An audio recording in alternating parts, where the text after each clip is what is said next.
অভিমান করতে করতেও একটা সময় মানুষ হাঁপিয়ে ওঠে। যে অভিমান বোঝে না, বোঝার চেষ্টাও করে না, তার কাছে মানুষ প্রকাশ করাটাই একটা সময় পর ঠিকই কমিয়ে দেয়।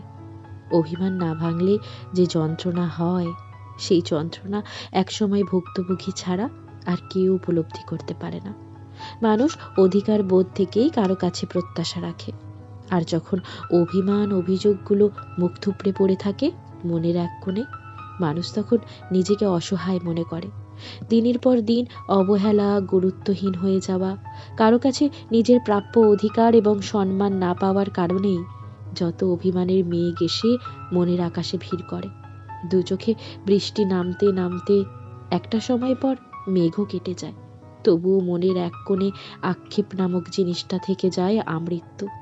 যারা অভিমান বোঝে না, অভিমান ভাঙায় না, এড়িয়ে যায়, গুরুত্ব দেয় না, তাদের কাছে মানুষ কোনো কিছুই প্রকাশ করতে চায় না।